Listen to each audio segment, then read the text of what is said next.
86년도에 그러니까 김일성 주석이 진짜로 세상을 떠나기 거의 한 20년 전쯤에 18년 전에 이런 일이 있었어요. 신문에 김일성 피살. 기억하시는 분들 계실 겁니다. 지금 50대 40대 후반만 돼도 아마 기억을 하실 것 같은데 김일성 피살. 신문에 정말 주먹만 한 활자라고 그러죠. 열차 타고 가다 총 맞았대요. 이걸 제일 먼저 보도한 게 조선일보가 호의를 냈습니다. 김일성 총 맞아 피살. 뒤에 보면은 군부 불만 세력이 저격했다. 조선일보가 세계적인 특종을 했다라고 여기 이제 지금 이렇게 나와 있지 않습니까? 세계적인 특종, 조선일보의 세계적인 특종이라고 이제 보도를 했는데 이게 김일성이 서져 있으니까 세계적인 오보가 된 거죠. 세계적인 오보가 되었는데 이때 다들 신문이 김일성 사망이라고 했는데 중앙일보가 한 글자 더 써갖고 망신을 변했어요. 피살 설. 딴 데는 사망. 다 이렇게 썼는데 여기 좀 설. 그때 신문에 말이죠. 그러니까 신문 방송 이렇게 다 들어보면은 정말 뭐랄까요. 해설들이 장난이 아니었어요. 김일성이 죽을 수밖에 없었다. 이게 그때 이제 북한 공부하는 사람들이 이렇게 모여서 얘기하는 게 이건 아무래도 상황이 아닌 것 같다. 상황이 아닌 것 같고 그리고 김일성이 죽었으면 북한이 발표를 하지. 북한 내에 뭐 특별한 동향 지금 우리가 인터넷 있고 뭐 그런 시절이 아니었기 때문에 그렇지만 이건 그리고 그때만 해도 이북 방송 또 잡히고 그럴 텐데 이북 방송 틀어본 친구들도 아무 이상 증거 없다 하면서 이거 이상하다 했는데 아니나 다를까 이 김일성이 다음날 나타난 거예요. 이제 평양 몽고 원수가 오는데 거기 공항에 영접을 나가서 딱 하니까 살아있는 게 분명했잖아요. 이걸 김일성 사망설, 아까 가짜 김일성설 있다고 했잖아요. 그거 대하면 그 김일성은 5번째 김일성이 되는 거죠. 김일성이 죽었는데 김일성이 죽으면 이북이 이제 어떤 문제가 생기니까 어디서 목에 혹 달린 영감쟁이 하나 구해다가 김일성 대신 그러니까 아까 각계무사 얘기 나온 게 아마 그런 걸 겁니다. 그러니까 이렇게 김일성 이렇게 해서 이제 이 세계적인 오보를 내놓고도 오보의 책임을 북한한테 돌렸죠. 하여튼 조선일보 황당은 됩니다. 근데 지금은 이제 개인 정보 보호 그래갖고 이 전화번호 같은 것들도 개인정보로 보호하지만 옛날엔 전화번호부가 다 있었어요. 그래서 임명편과 상호편 업종 업체들 있는 것과 처음에는 그게 같이 있었다가 전화가 많이 보급이 되니까 이렇게 두꺼운 걸로 정말 베개 할 만큼 두꺼워졌죠. 전화번호부가. 그러다가 이제 언제부터인가 안 나오기 시작을 해서 이 전화번호부 지금 헌책방에서 혹시 보게 되면 무지 비싸요. 몇십만 원씩 해요. 전화번호부. 그러니까 아주 그것도 드물고 옛날에는 집집이 매년 나눠줘서 다 그냥 버렸었는데 지금은 정말 귀한 게 됐습니다. 근데 제가 이제 88년쯤에 87년 6월 항쟁 끝나고 강연을 다니기 시작한다. 맨날 김일성 진짜냐 가짜냐 질문 받고 그럴 때 그때는 서울 전화번호부가 따로 있었단 말이에요. 서울에서 이렇게 딱 전화번호 펴보니까 김일성이 한 50명 가까이 있는 거예요. 40몇 명이 있어요. 근데 우리 지금 같았으면 김일성이라는 이름 지었겠습니까? 그래서 제가 또 그때 참 호기심 천국이었나 봐. 전화번호부가 있으니까 전화를 돌렸어요. 김일성 씨 계시냐고. 그래서 나이를 물어봤죠.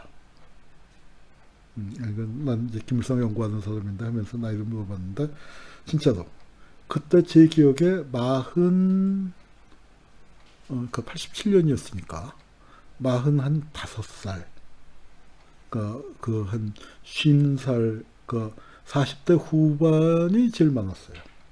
무슨 얘기냐면 37년부터 45년 사이에 태어난 사람들이죠. 자, 그러니까 독일에서도요. 비슷한 시기에 제일 흔한 이름이 아돌프예요. 아돌프 히틀러. 그러다가 50년대에는 아돌프라는 이름이 거의 종족을 감췄었대. 60년대 후반 70년대 들어서부터 아돌프가 이제 다시 나오기 시작을 했는데, 우리나라도 김일성이라는 이름이, 이거 누가 김일성이라는 이름을 지었을까 호기심을 발동해서 전화를 뭐 많이는 안 해봤지만 한 서너 통 해봤는데, 그 서너 분이 다 40년, 40대 중후반, 김일성이 한참 활동을 그 시기에 태어난 분들이에요. 그래서, 이제 그것만 확인하고 이제 전화를 끊었었는데, 그렇습니다. 이게 일본 관원 자료에 이런 얘기가 나와요. 국경지대에서는 사내가 태어나면 김일성 장군처럼 자라라. 그렇게 빌었다는 거예요. 그러니까 그만큼 김일성이 유명했었다는 걸 이제 일제 관원 자료에 나오고 있죠. 요 김일성 전설에 대한 얘기는 뭐 나중에, 그러니까 하여튼 오늘은 그냥 길게 못하고 김일성 얘기 그냥 25주기라서 짧게 하고, 항일부장투쟁에 대한 거는 언제 한번 끊어서 몇 번으로 나눠서 보천 버전도 띄어서 했지만 좀 할 계획이 있습니다. 그때 좀 자세하게 하기도 하고요. 이건 뭐냐면 막걸리 잔이죠. 막걸리 방공법이라는 게 있었답니다. 술 먹고 제일 많이 걸린 게 뭐냐면은 한국전쟁 때 이제 이승만이 다리 끊고 도망가 버렸잖아요. 그리고 거기에 이제 인민군이 쫙 들어왔습니다. 그래서 인민군들 들어서 소년병들이 뭘 했냐면, 애들 한 연하문살 먹은 애들, 10살 먹은 애들 모아놓고 아동단 학교를 만들어 놓고, 야는 내내 이제 거기서 뭐 행진도 하고 노래도 가르치고 했는데, 제일 많이 가르친 노래가 장백산 줄기줄기 피어진 자국하는 김일성 장군의 노래라는 게 있죠. 그 노래를 이제 열심히 가르쳐 줬는데, 어렸을 때 배운 노래는 또 오래가잖아요. 우리가 다른 거 잊어버려도 동요는 잘 안 잊어버리고 있잖아요. 국민학생 때 배운 노래들. 근데 그거 이제 술 먹고 있다가, 야, 너 생각나냐? 생각나. 하다가 장백산 줄기줄기 불러봐라 했더니, 뭐 장백산 줄기줄기 피어진 자국 하면 옆 테이블에서도 그 노래 다 하니까 그거 신고하는 거예요. 이게 막걸리 방공법입니다. 사실은 그 정도면 뭐 하고 이제, 여보시오 그거 부르면 어떻게 하는데, 그걸로 다 잡아다가 재판하고 그랬어요. 그래서 막걸리 방공법 시대였는데, 그때 정말 웃기는 사건이 뭐냐면은, 막걸리 방공 우리 박원순 변호사가 쓴 책이나 뭐 국가보안법 다룬 것들에 많이 나오는 얘기인데, 집을 철거반원이 들이닥쳤어요. 무허가 판잣집, 옛날에 무허가 판잣집이라고 해서 그것들 이제 강제 철거를 한단 말이야. 난장이가 써올린 작은 공 같은 소설이 바로 그 얘기잖아요. 집을 철거당하는 사람들 심정이 오죽했겠습니까? 그러니까 철거반원들하고 참 우리 무등산 타전 사건이라고 해서 또 유명한 사건이 있었죠. 제가 유신 연재할 때 글도 하나 썼지만 참 가슴 아픈 사건인데, 그 사건 때 이제 철거반원하고 이제 신경을 하죠. 역사를 자꾸 뭐라고 했냐면, 야, 이 김일성보다 나쁜 새끼야. 김일성보다 나쁜 놈아. 이게 반공법이에요. 반공법 위반. 고무찬양죄. 우리 지금 국가보안법에도 고무찬양죄 있는데, 고무찬양죄 이제 없어져야겠죠. 잠입탈출죄하고 고무찬양죄는 없어져야 할 것 같아. 트럼프가 잠입탈출했었잖아. 그리고 김정은한테 사랑에 빠졌다고, 김정은은 좋은 사람이라고 고무찬양 많이 하잖아. 김일성보다 나쁜 놈아가 왜 고무찬양이겠습니까?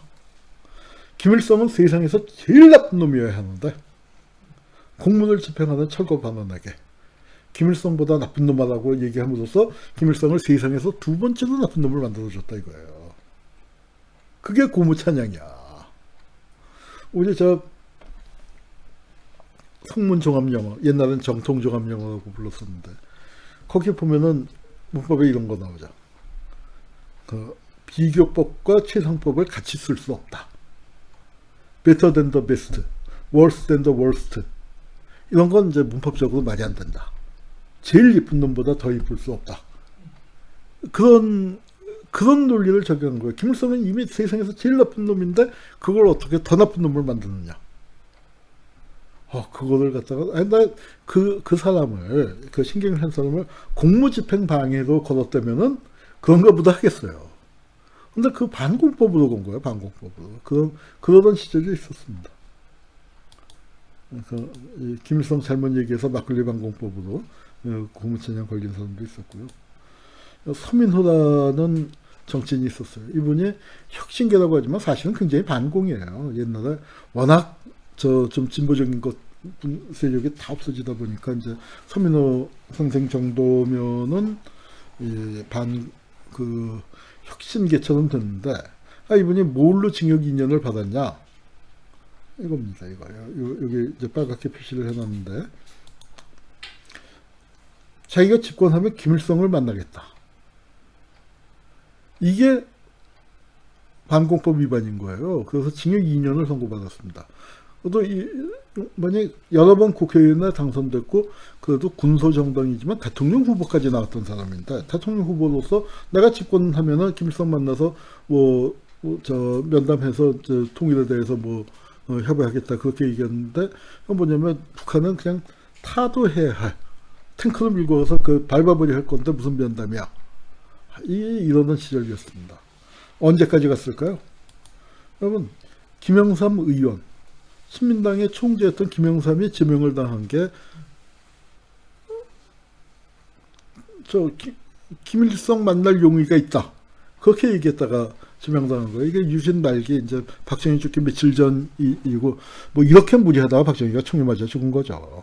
이렇게 이제 무리를 하다가 그렇긴 하지만 우리에게 이랬던 시절이 있었습니다. 그러니까 김일성을 만나겠다고만 해도 일국의 야당 총재가 국회에서 제명당하는 그런 시절.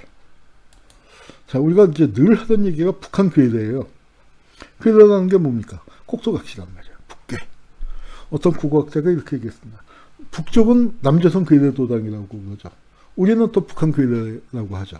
그렇게 하니까 뭐라고 표현을 했냐면은, 이건 세상에서 자기 동포를 형제를 가리키는 말 중에서 가장 흉악한 말. 남괴 북괴가 됐잖아요. 무슨 무협지 찍습니까? 남괴 북괴하게. 근데 이제 북괴라고 불렀는데, 괴뢰라는 건 뭐예요? 꼭두각시에 이렇게 실매달아서 조정하는 거잖아요. 소련의 괴뢰다 이거예요. 김일성은 아무것도 아닌 가짜였는데, 이 가짜 김일성설하고 괴뢰설이 이게 일치되는 거예요. 소련이 내세운 가짜였다. 그럼 괴뢰면 어떻게 돼요? 조정하던 소련이 없어진 지가 벌써 몇십 년입니까? 30년이 돼가는데. 근데 어떻게 북한은 망하지 않고 움직일까요? 잔뜩 가만놨나요? 30년이 지나가고 움직일 수 있게? 최소한 괴뢰는 아닌 거죠. 자동 인형은 되는 거죠. 그러니까 이제 우리가 괴뢰라는 말로 북한을 부르고 싶어 했고, 부르고자 했었는데, 그게 얼마나 엉뚱한 것이냐. 이렇게 소련이 무너지고 난 다음에도. 그래서 이게 안 먹혀요. 괴뢰란 말이 이제 안 먹히니까. 그 다음에 나온 게 전범이라는 얘기가 나왔죠. 전범 김일성이라고 하는데, 전쟁이 그렇게 일방적으로 벌어졌습니까? 제가, 너무 요새 이제 일이 많고 바쁘다 보니까 6.25 날 한국전쟁 특집을 하려고 했었습니다만, 한국전쟁의 발발 이유, 그리고 어디부터가 전쟁입니까? 김일성 혼자서 일으킨 전쟁이라고는 저는 결코 생각하지 않습니다. 김일성이 전쟁에 대해서 주요한 책임을 져야 할 거 맞죠? 적어도 38선 전역에서 전면적인 공세를 핀 건 그건 북한임에 틀림없어요. 그럼에도 불구하고 전쟁이 김일성 개인에 의해서 일어났다? 저는 굉장히 너무 협소하고 천박한 인식이라고 생각을 합니다. 그 얘기는 다음에 한국전쟁을 다룰 때 본격적으로 하겠습니다만, 적어도 전범 김일성설은 친일파들이 미터 새로 꺾은 거죠. 역사의 미터를 새로 꺾고 앞에 거는 다 무효고 여기서 카운트한다. 그래서 김일성이 38도선의 공격 명령을 내게, 마치 한국전쟁에 아무 일도 없었는데 50년 6월 25일 새벽 4시에 김일성의 명령에 의해서 발발됐다라고 그렇게 믿고 싶어하는 사람들이 있죠. 사실은 친일파들이 이렇게 자꾸 분단이 되어가는 그 상황들, 그리고 백범선생 암살당하고 다른 통일의 길들이 점점 막혀가는 그 상황을 만든 사람들은 김일성이 전쟁을 일으킨 게 너무 고마운 거예요. 미터 새로 꺾을 수 있게 됐다니까. 그래서 제가 한국 전쟁이 발발하는 데서 김일성이 무거운 책임을 지는 걸 부인하는 사람은 아닙니다. 그러나 김일성만이 전범이다. 그렇게 얘기한다면 저는 이승만 역시 최소한 동등한 무게의 책임을 지닌다고는 생각을 합니다. 학자들 따라서는 글쎄요, 그거 누가 더 책임이 무거우냐를 지금 따지는 게 의미가 있을지, 아니면 일정하게 역사에서도 덮고 가고 잊어버리고 하는 게 필요할지도 모르겠어요.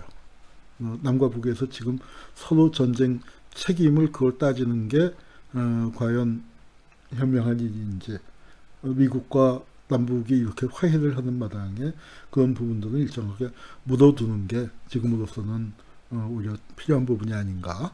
그러니까 어저께 판문점에서 보고서 그렇게 화해하면 안 된다는 사람들은 계속 따지는 게 맞을 것이고, 화해해야 한다고 하는 사람들은 조금 이 따지는 것을 좀 미뤄둬야 하지 않을까, 그런 생각이 듭니다.